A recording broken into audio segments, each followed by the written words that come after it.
Morning everyone sa mga clients natin dyan, locally and abroad, sea-based man or land-based. So maraming salamat sa lahat po ng mga clients natin na patuloy na nag-viewing at nagre-ready na ng mga requirements nila to reserve a unit. So sa mga OFW clients natin dyan, ang kailangan natin sa inyo ay mga SPA. Okay? So ipapadala ko naman yung form sa inyo. And then, ipapakonsularize nyo lang dyan and ipapadala nyo sa representative nyo dito sa Pilipinas. So, pwedeng kaibigan nyo, kamag-anak nyo. Pero, kung nandito na kayo sa Pilipinas at plano nyo umuwi this month of December, January, February, onwards, so pwede tayo magkita. At pwede kayo mag-viewing mismo at kayo mismo mag-avail. Pero kung gusto nyo makahabol sa promo, okay, pwede kayo magpadala ng representative dito para ma-meet ko sila personally at ma-assist ko sila for viewing dito sa project natin. So kung Pag-ibig naman yung i-avail mo, 10k cash out only lang yung ilalabas mo. And then kung bank financing naman, 5% lang naman yung down payment na kailangan mo. So yung 5% down payment nasa around 168,000 to 170,000 pesos.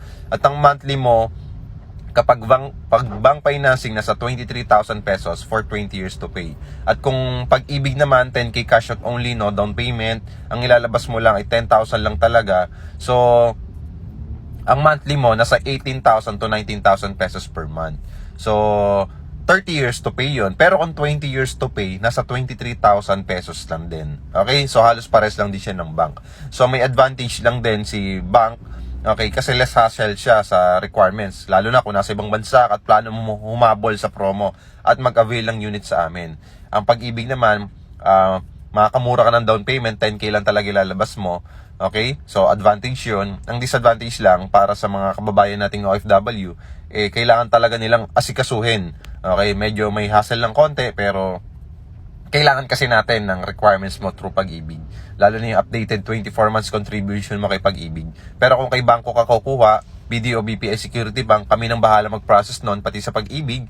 Kapag kay bangko ka kukuha, okay, bank financing yung i-avail mo, mas madali lang siya kasi magpapadala lang ako sa iyo ng SPA, ipapakonsularize mo lang and then ipapadala mo lang sa Pilipinas. So ganun lang kasimple. Okay? So sa lahat ng mga interesadong mag-avail, locally employed ka man, nandito ka sa Pilipinas, pasok yung basic income requirement mo ng 53,000 pesos.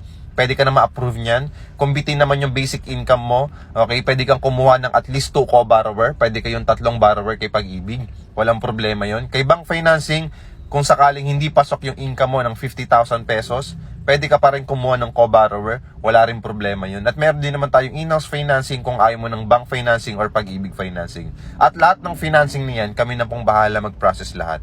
So wala na po kayong aasikasuhin. Ipoprovide nyo lang po yung requirements and then yung mga reservation fee or down payment kung bank financing or in-house financing. Okay? So mga interesado, message nyo lang po ako sa WhatsApp, sa Viber. Yung number ko, nandito rin naman po sa ibang videos. At yung Facebook ko, Byron Dinopol, meron po akong logo doon na Sales Manager. Okay? So maraming salamat and